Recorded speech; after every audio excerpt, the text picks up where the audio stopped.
So, before we begin, I'd like to say that every word in this title is actually beyond speech or thought or silence. So I'm going to invite you to listen in between and behind and underneath everything that we say. Basically, you don't have to listen if you don't want to. All right. Ooh, this is more. Sorry. I'm gonna. Yeah.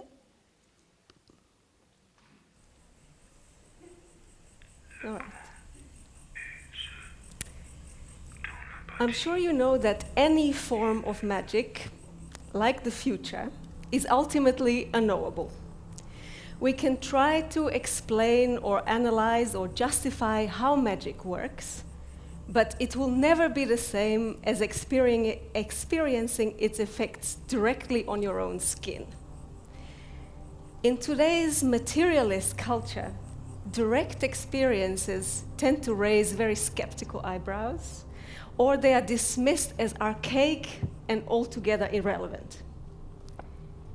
However, such experience, as opposed to representation or a mediated experience, is able to take us outside of structured time and allow us to grasp our intrinsic interconnectedness with other beings and environments.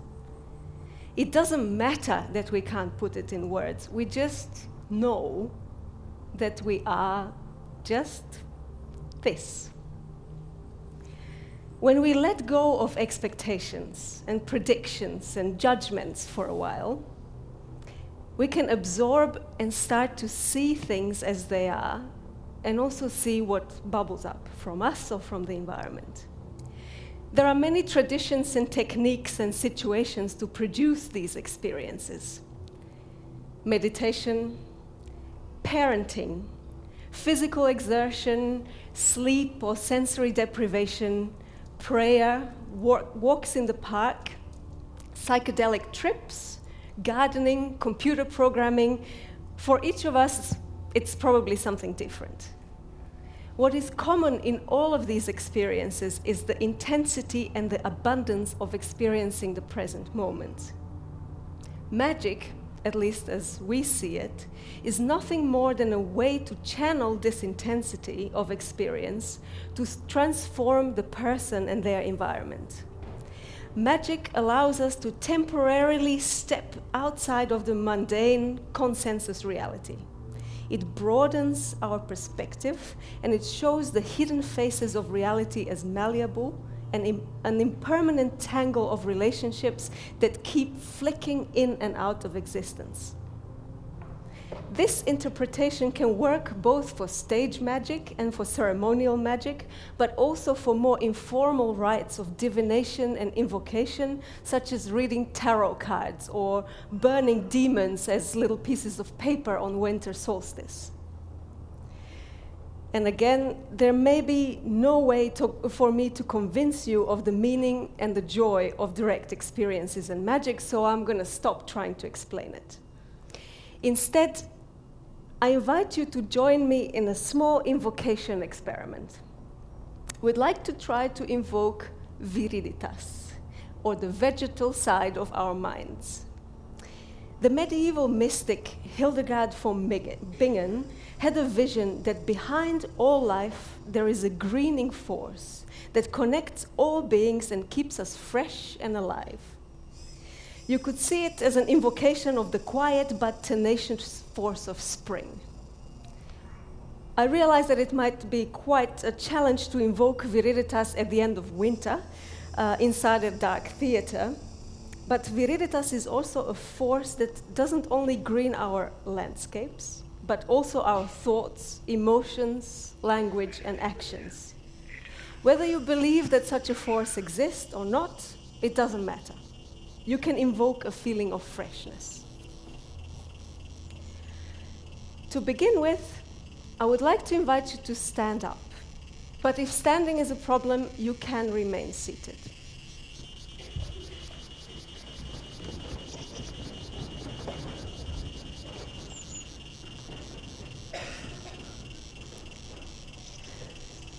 Now, I'd like you really to stay as silent as you can. Plant your feet firmly on the ground and direct your attention to the soles of your feet. Feel that you are standing. Feel the sensation of contact and pressure. Try to breathe into the soles of your feet. You can close your eyes, or you can direct your gaze to the screen without really looking at it. And remember to breathe.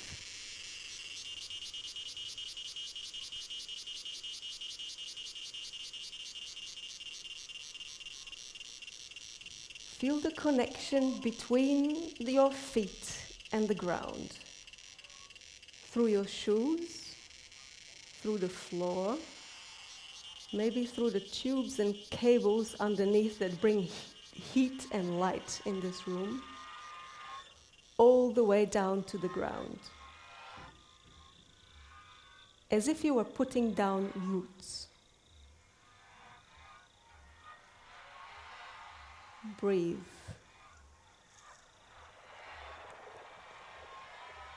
As you breathe in, feel the freshness entering your body. And as you breathe out, sink deeper and deeper under the soles of your feet. Your awareness reaching all the way to the ground and into the ground, becoming rooted.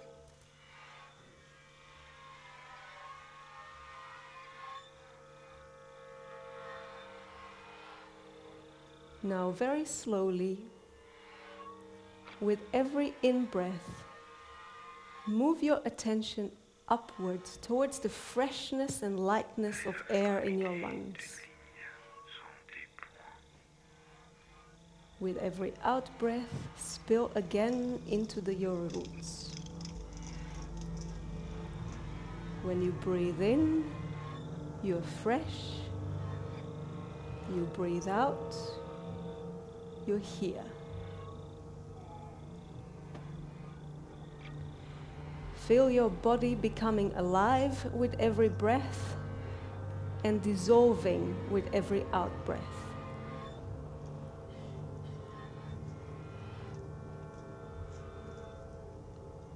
Every skin cell is breathing, dissolving, reaching out.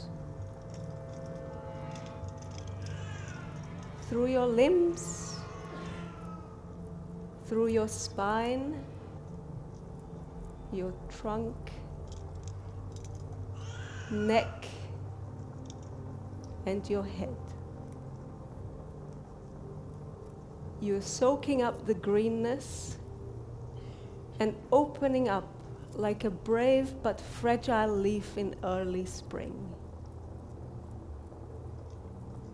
Being aware of the touch of the air, the temperature, the scent and the sounds of the space.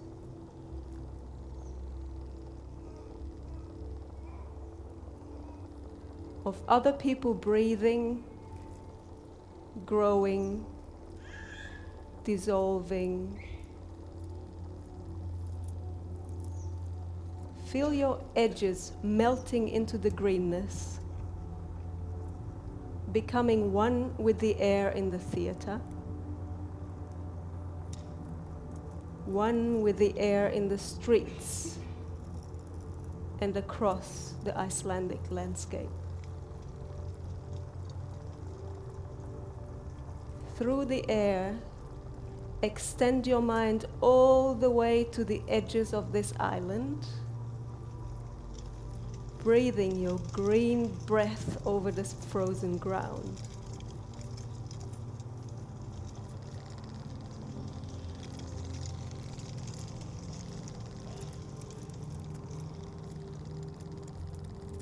Now, if you dare, try dipping your thoughts in the cold ocean.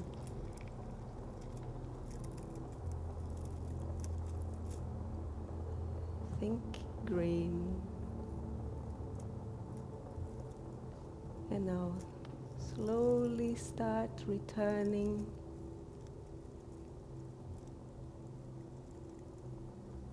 And you can return to your mind and your body and your seat. And you can sit down and relax.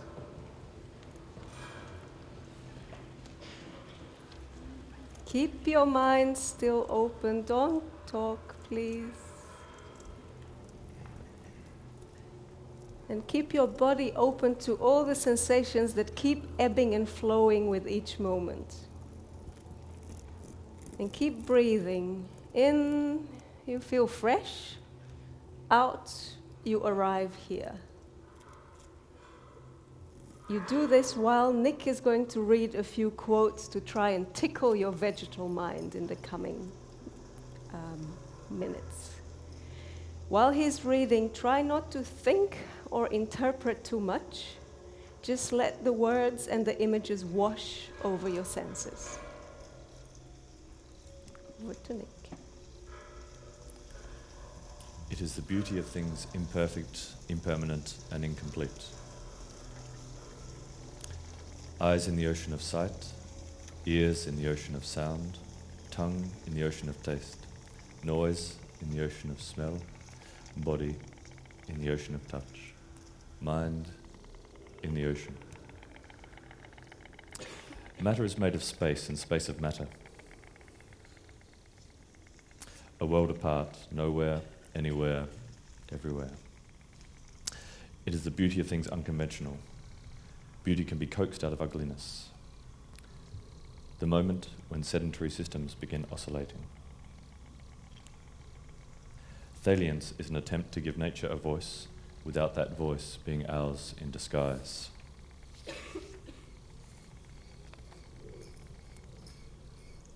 Things are either devolving towards or evolving from nothingness. These delicate traces, this faint evidence at the borders of nothingness. Nothingness itself, instead of being empty space, is alive with possibility. Being is the noun, form is the adjective. Matter is the noun, motion is the verb. I suggest we look at plants more deeply, more closely, and with a more open mind than we have done before. If the light is sufficient to disclose to us the way of contemplation that lies within ourselves, we may be pursuing it to the end and come to know it not as a mere static dictum, but as winged intuition, carrying an infinitude of significance both for mind and heart, that one is the manifold and the manifold is the one.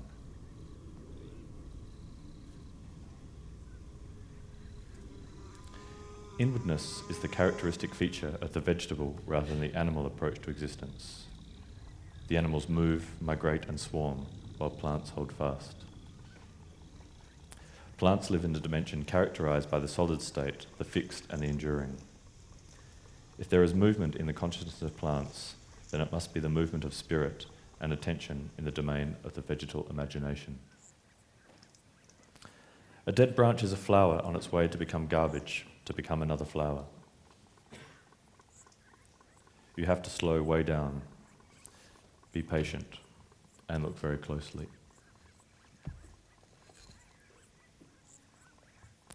Once hard edges take on a soft, pale glow, once substantial materiality appears almost sponge-like.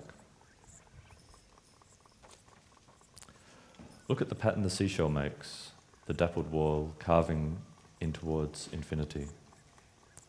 There's a constant pressure, a pushing towards pattern, a tendency in matter to evolve into ever more complex forms. It's a kind of pattern gravity. Metaphors have a curious way of embodying themselves. I propose that we should adapt the plant as the organizational model for life in the 21st century, just as the computer seems to be the dominant mental and social model of the late 20th century, and the steam engine was the guiding image of the 19th century.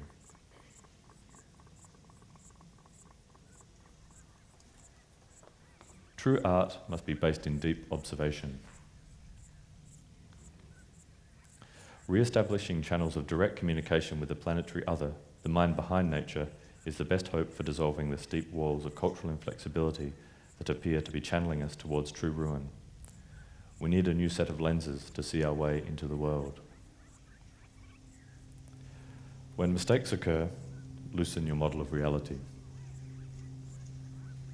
Minimize borders, maximize edges.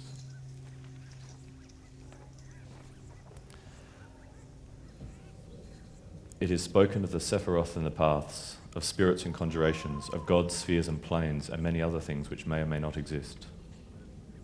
It is immaterial whether they exist or not. By doing certain things, certain results follow. The process begins by declaring legitimate what we have denied for so long. Let us declare nature to be legitimate. A magical perspective sees non-apparent links and connections amidst an illusion of order, control, and restriction. An alternative worldview that summons the creative and prophetic power of the multitude. Making the familiar strange, or rather making the things of this world divine again through the alterity of new science. Making moist and green what threatens to become corrupted, mendacious, ill-used, and dried out. There is an outside now, maybe an infinite number of outsides, places to stand with a lever in one hand and a magic mushroom in the other. The dispossessed have always believed in a millennium, a magical resistance, a heaven on earth, a world turned upside down. This is it. Time's up. And suddenly I realized that if I stepped out of my body, I would break into blossom.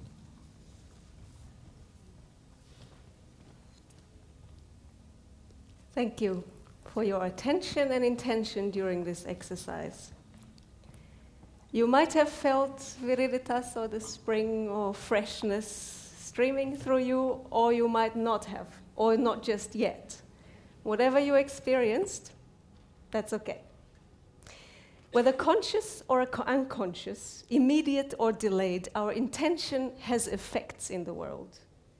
If nothing else, intentions leads to intensity, and it adds intensity to our perception and can potentially change our perspective on the world. We could say that magic, like beauty, is in the eye of the beholder.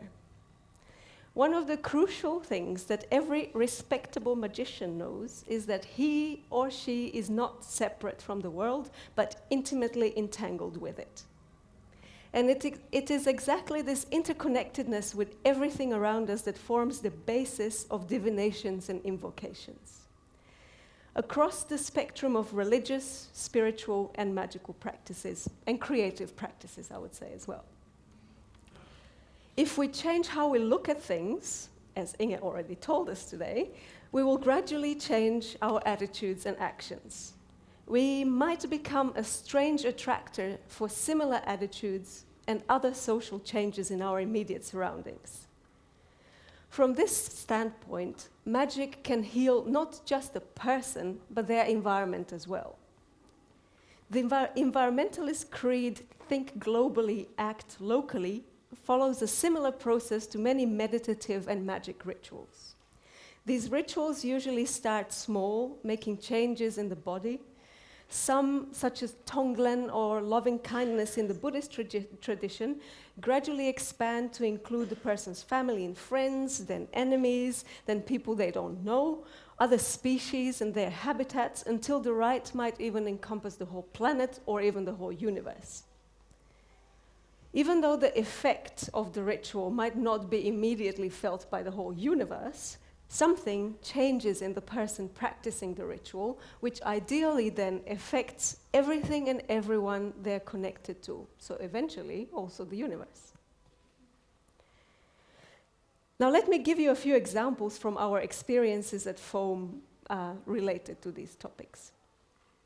As you might guess from our motto, which is grow your own worlds, we like to cultivate experiences where we invite people to be immersed in alternate realities and possible futures.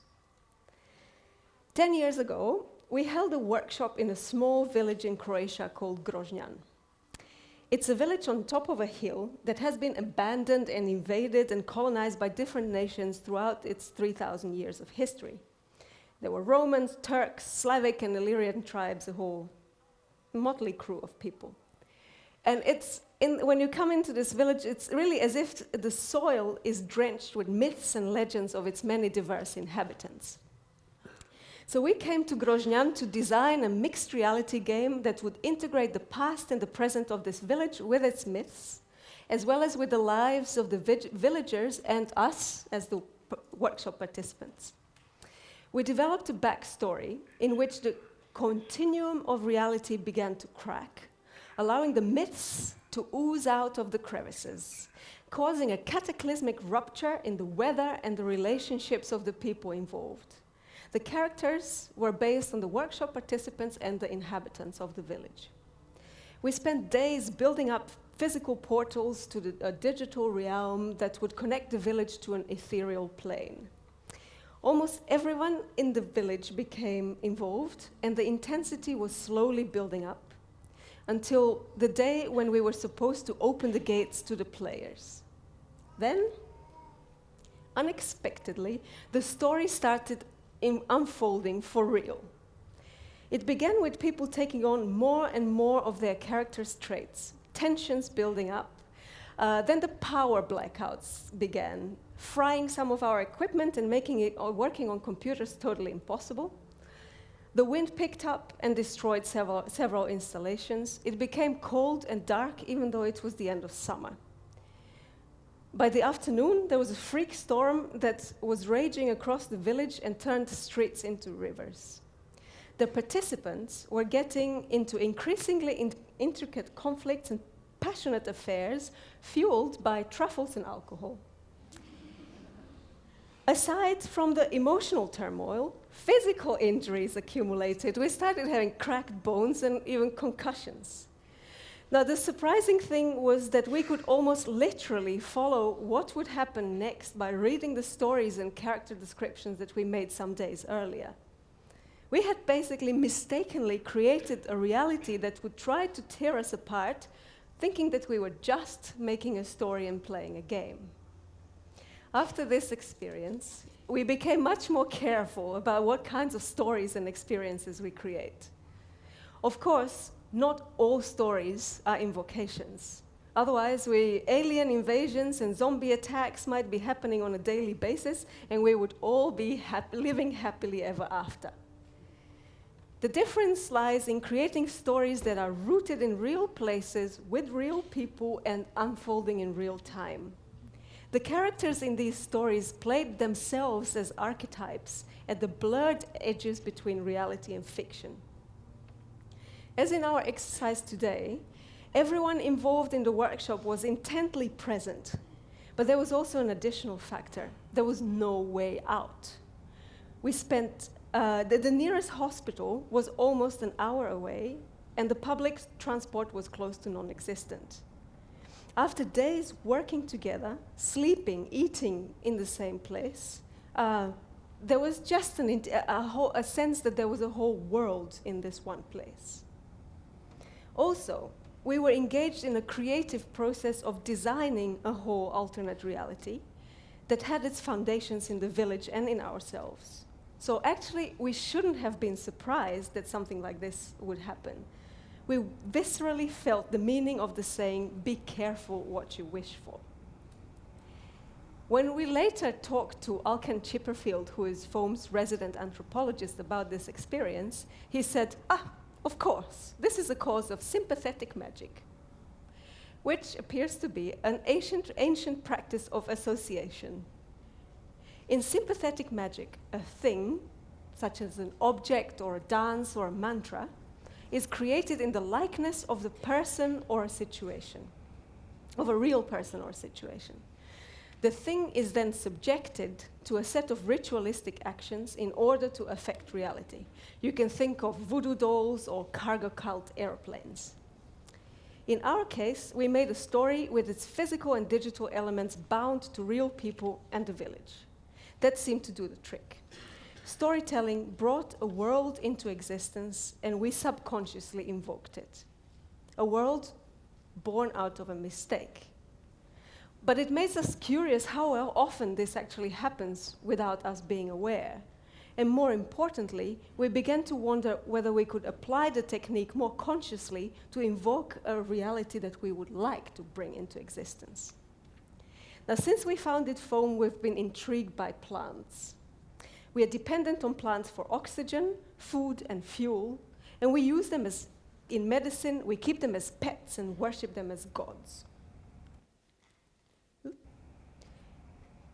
In magic traditions, plants are powerful allies, opening doors to alternate states of consciousness or portals to other planes of existence.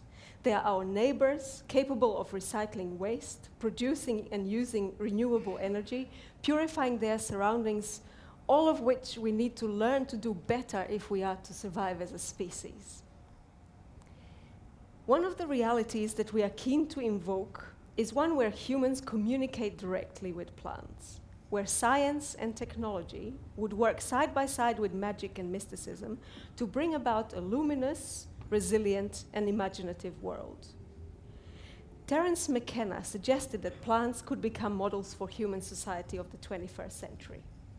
Although we agree with his model, McKenna's primary method involving decriminalization and spreading of psychedelic experience is perhaps not the best suited to today's materialist societies during a period of a widespread prohibition.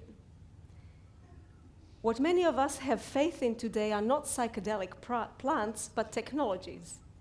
Whatever unsurmountable problem we face, from climate change to economic crises, a common reflex is to treat it as something that can be solved by more technology. We're quite encouraged by the observation of Arthur C. Clarke, as well as shamans from Burkina Faso, that any sufficiently advanced technology is actually indistinguishable from magic. And by corollary, any sufficiently advanced magic is indistinguishable from technology. For Foam, this meant that we could create a story where technology helps us establish communication with plants, without this sounding too impossible or hippie-like. You're seeing here images from this story, which is an alternate reality narrative called Borrowed Scenery. In addition to the story, we are experimenting with developing technologies for human-plant interaction, or HPI, borrowing from the more established field of HCI, or human-computer interaction. And this brings me back to direct experience.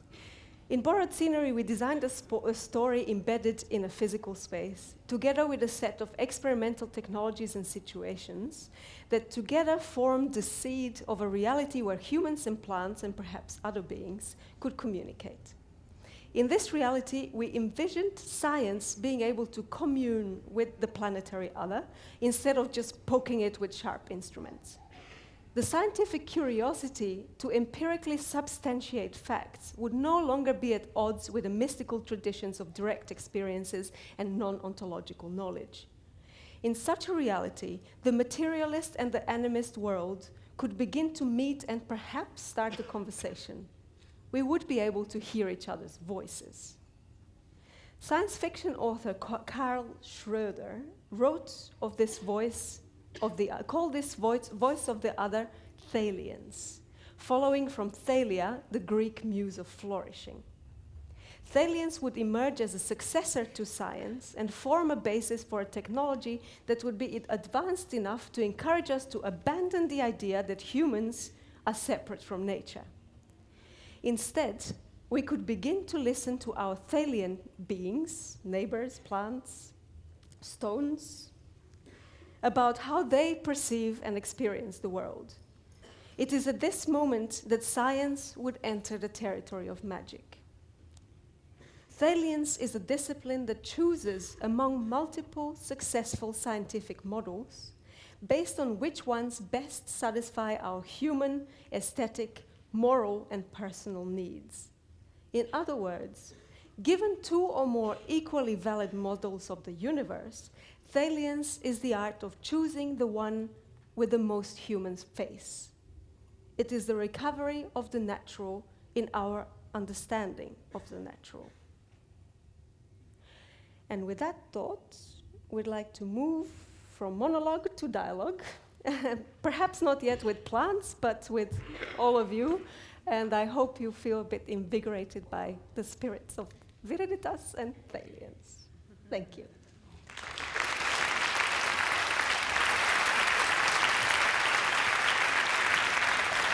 Maybe we should just sit down, yeah. So we decided that part of Maja's and Nick's contribution today is simply to have a dialogue with the rest of you. And I have questions. This was extremely interesting and a great experience. You know, when I was little, I wanted to be an actress, and I feel so privileged to be able to stand on the stage at the National Theatre for a whole day. And I can't believe I just put my roots through the actual stage. What a great experience. Before I start with any questions, does any one of you have any thoughts, question you want to share, please?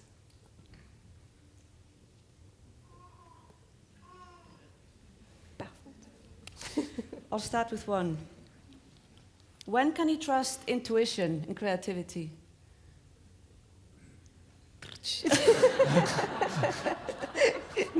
Come on, you're the last.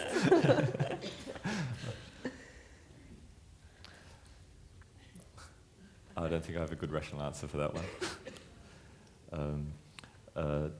Apart from saying, I think particularly with our work at Foam, we're constantly moving between, say, a rational understanding of things and say, an intuitive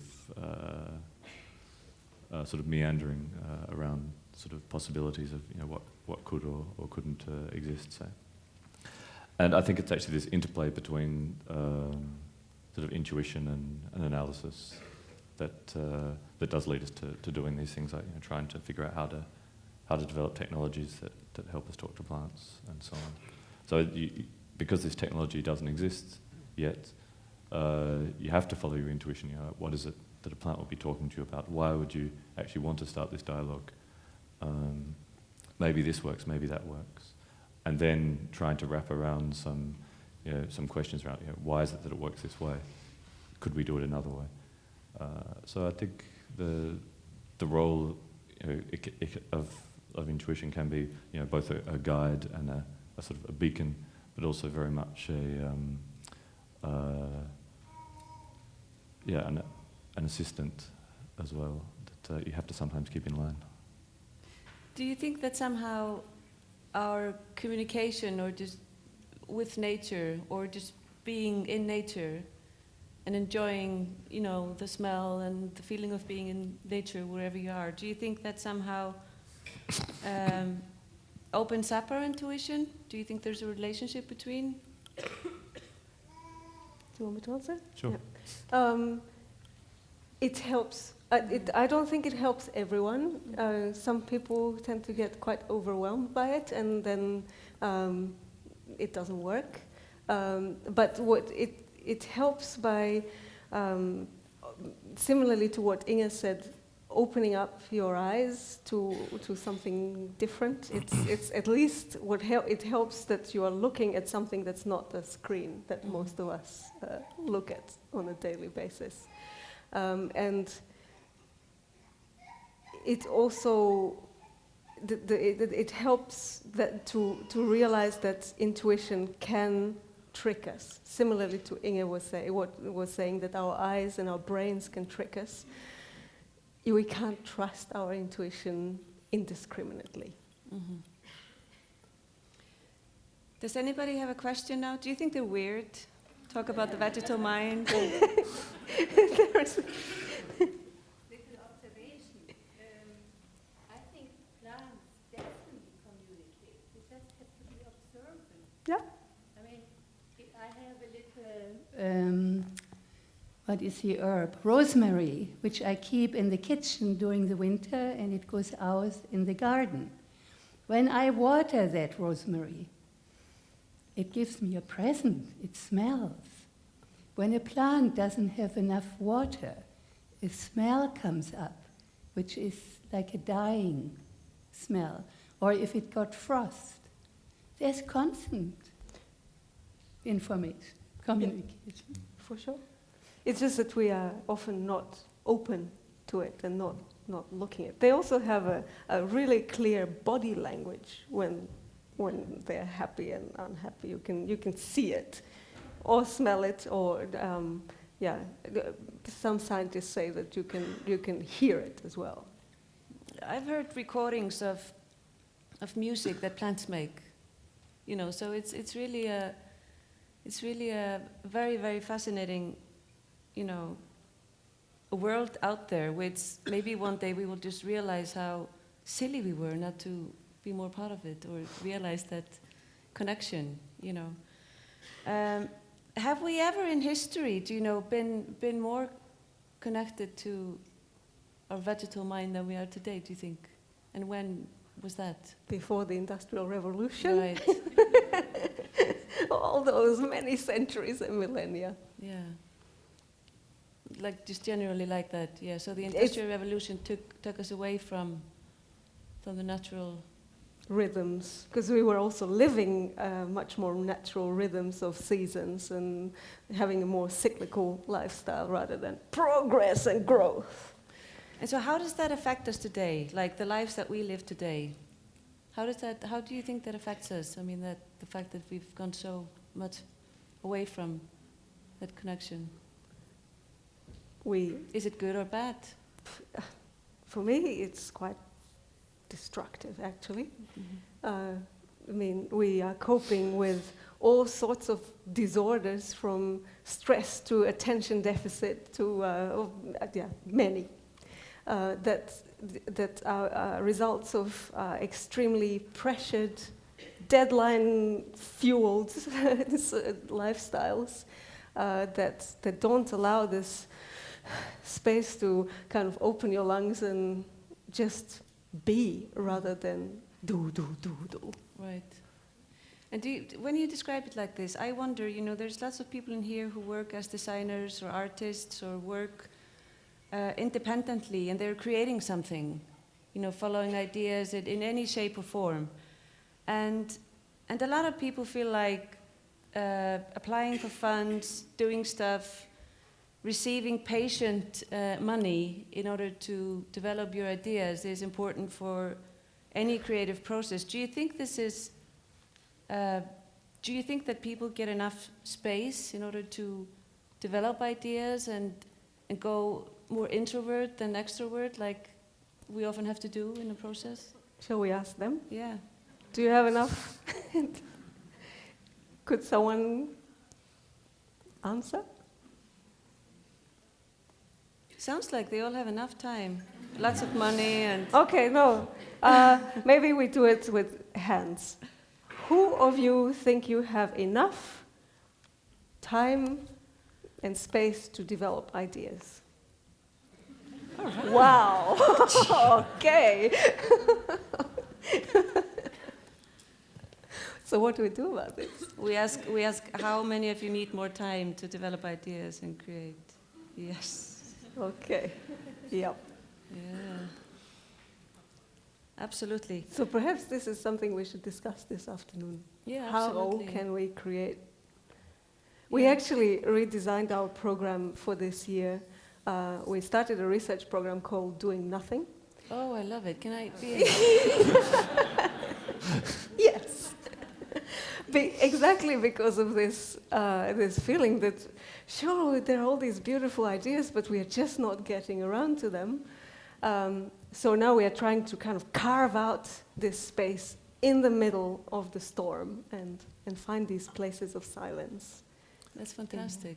Magical techniques for creating time. Yeah. Oh, I love it. Yeah. And so how do you are you able to fund that? That's part of your organization and everything. Okay, we have a lot to learn from you. So how can we integrate science and mysticism in designing experiences?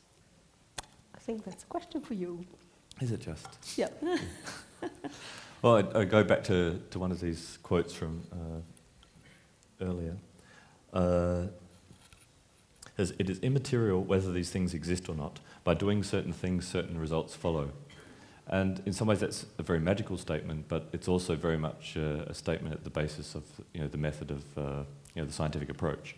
I do this thing, this particular thing happens. Why does it happen this way rather than another way?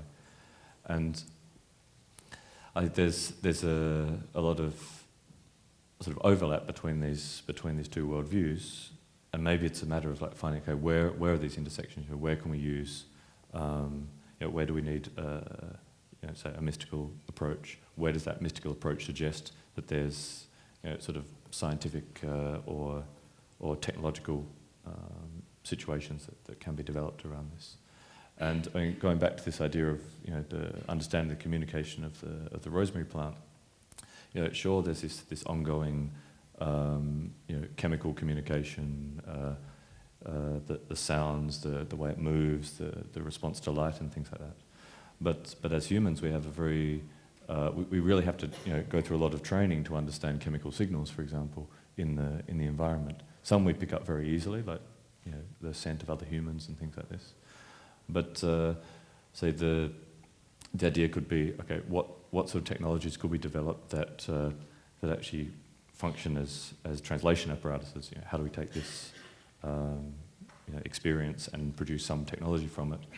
Because essentially technology is a way of abstracting over experience. How can we take this experience and put it into a box that will then generate more of that experience? Mm-hmm. How can we communicate with people on the other side of the world?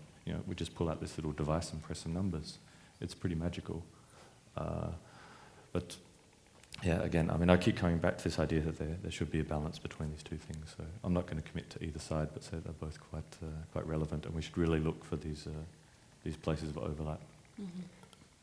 And something that science does really well is putting together experiments to try things out, and then have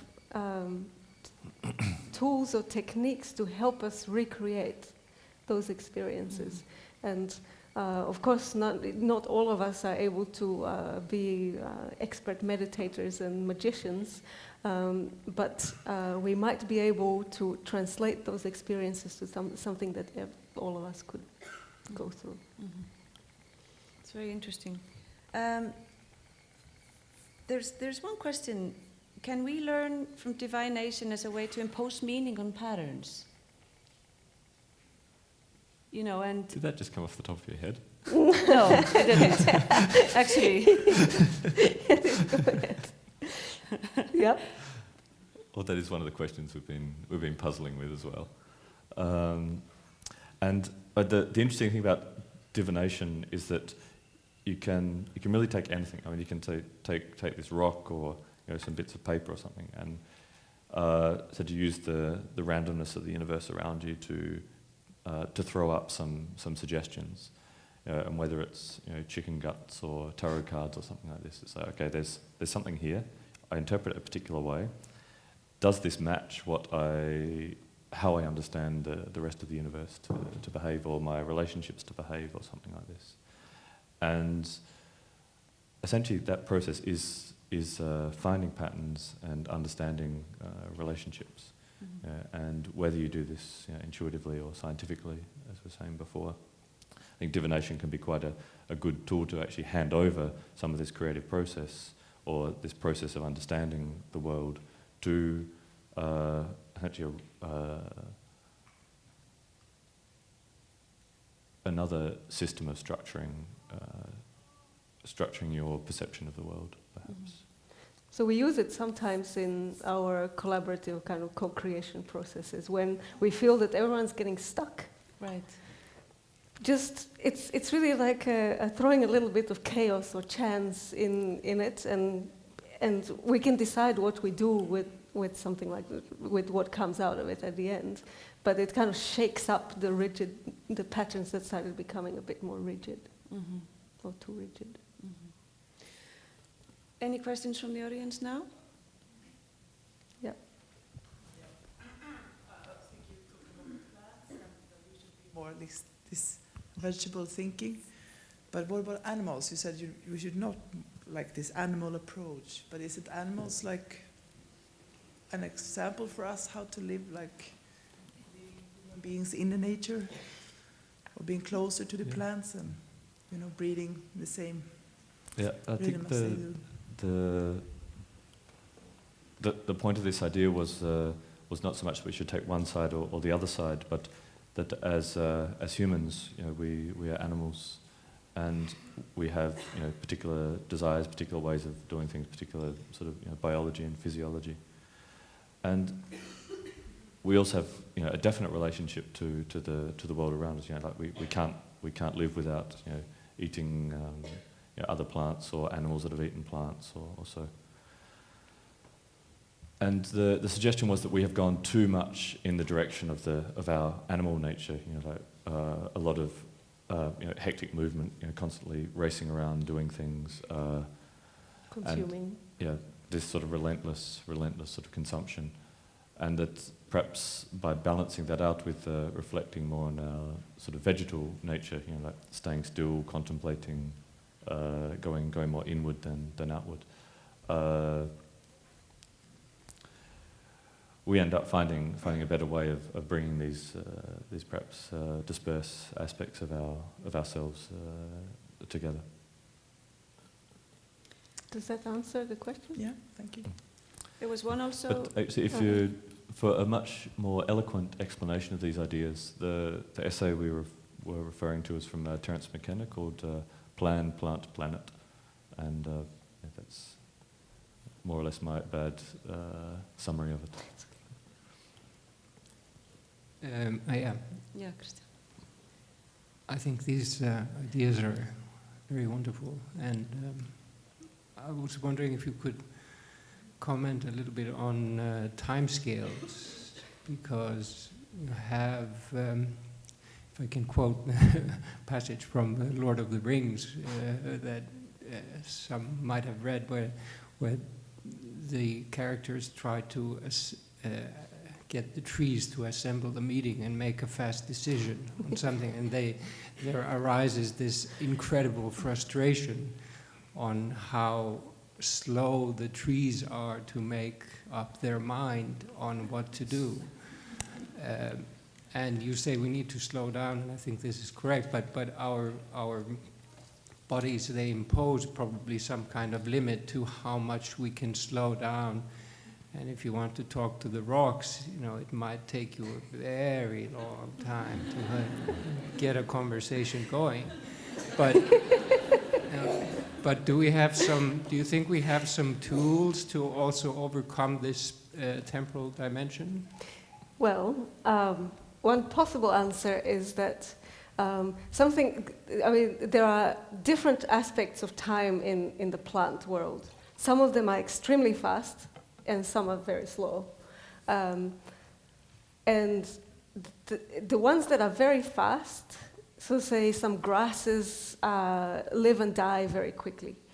But in their species or in their family, the individual is not so important. So it's also about the human culture as a whole, encompassing more of this kind of glacial or botanical time, where we are at the moment thinking extremely short term until the next election, or I don't know, the next quarterly financial report. But so extending the cultural processes of humans to longer time is one of the ways. So maybe not you will talk to the rocks, but the whole of Icelandic population over millennia. Yeah, because one thing that does separate us from most of the other animals is our way of binding time and marking time, which is probably why it causes so much frustration as well. But maybe this approach, like this, say you have the whole Icelandic culture in order to to talk to a rock. It might be that if you, instead of having a sort of a one-to-one relationship, it's you have a series of say people who are carrying on this sort of chain of conversation that goes for like thousands of years, and each of you are sort of writing down one letter of the sentence or something like this as it goes on. No individual within that conversation will know what the conversation is necessarily, but you have to have this whole stream of continuity to be able to take one time frame and bind it into another time frame. I think it also has something to do with increasing humility in humans or in us as individuals. So we understand that as one person we can only do and experience so much. But look at this room, even if the collective power that we have could be much more increased if we saw each other not as separate. I mean, we are separate, but we also have all sorts of invisible connections that we should accentuate. Absolutely. Other questions, thoughts? Sorry? Up there. Hi. Right. Yes. I just have two questions. One is why we just needed to communicate with plants. Does it make our life more harmonious, or does it bring like new quality to our lives? And the other one is, do we really want it? Because some way it can raise new ethical questions, like why we want, or can we do then wooden furniture or houses or something like that? Very practical one. Vegetarians are dangerous. Okay, so first was whether it would increase the quality of our lives. We don't know, because I mean, if we understand communication with plants the way that Inge just said, of this experience of interacting with her rosemary plant, or going for a walk and being in nature, there is definitely something, a quality of experience that is calming, focusing. There is a sense of experiencing, having to take care of this thing that can't move. So in that sense, I think it's bringing a lot of kind of depth to the quality of our lives. If we would take this communication literally, that we would have these translation devices and being able to understand what the plants are saying, that I have no idea, because I don't even know if we should take it that literally. But if it would happen, for me, an ethical question is, should we even try? Maybe the plants don't want to talk to us. That is one ethical question. And indeed, the other ethical questions that you posed are completely right. And I am a vegetarian, and sometimes I think, well, I mean, if I have so much respect for plants, yeah. So it's quite tricky. But I think as a kind of thought exercise or a creative exercise, it helps bring out some of these things that we maybe take for granted in our designs and daily life. And it helps us kind of deepen the experience. I also think that both of you have mentioned words like borderlessness or the borderless, taking down the borders between things and rather looking at the edges, if that's correctly remembered. And also you were describing how we're all kind of interwoven, and even if there's a space between us, then there's something that we can't put our finger on, but there's the dynamics between people meeting and staying in the same space. And maybe the same applies to all life on Earth, and to me at least, that's a very different approach to life than the one that I see in the more formal structures of our societies, where we have strong division between people, institutions, groups, disciplines, and so on and so forth. So I think it's a really refreshing way of looking at things like that. We have time for one more question, if there's any. Yes. Yeah? Thank you for a very interesting lecture. You were talking about conversation and communication between plants, people, and places. What language do you use? Mm-hmm. We can swap chairs, maybe. I think part of this communication process involves actually establishing what that language would be. There's a lot of sort of experience in literature in how you actually establish communication with even people who don't have a common language. All the studies about how to communicate with dolphins. There's there's a lot more distance perhaps in trying to understand chemical signals from plants and translating that into human language. But I think for us the interesting thing is what path does it take? How do you get to a point where you can even say what this language might be? What assumptions do you have to make about the way plants see how they experience time, whether they even have things like objects and categories that we explain with verbs and nouns and things like this. I think there's some interesting experiments to be done to sort of prepare us for this. Okay, so is it possible to look at communicating even in a small group for a short period of time using only verbs?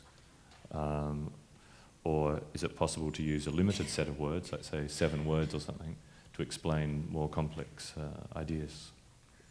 So in the process of imagining what it could be like to have this communication, we have to make a whole series of guesses and assumptions and tests that we can try out ourselves. And it's actually these experiments which can be quite interesting. How do you, like one of the pictures you might have just seen was this circuit board that you can plug into the ground. And the idea, this is a computer that's designed to boot from the Earth. So in connecting it to the Earth, it gets the moisture of the soil, the chemical composition of the soil, tries to translate this into some sort of mechanism, electrical mechanism that the Linux bootloader can understand, and then starts up the computer. But we haven't got it running yet, so it's still in development. But the idea of, okay, how do you get from this one system of experiencing or being in the world to another set? And there are probably a few philosophers who have thought about that before us. But there is also an interesting science called plant neurobiology that says that plants, the way that plants signal is not so different from the way our brain neurons are signaling. So perhaps there is something in the electrical language that we could use to at least connect. We did this experiment with this thing called the God helmet, which is basically connecting a plant directly to your brain impulses. And I have to say I felt really weird afterwards. I don't know what happened, but it definitely had some effect. But yeah, it's early stages of experiments. It's very interesting. Okay, I think that we will give Maja and Nick a big applause for this wonderful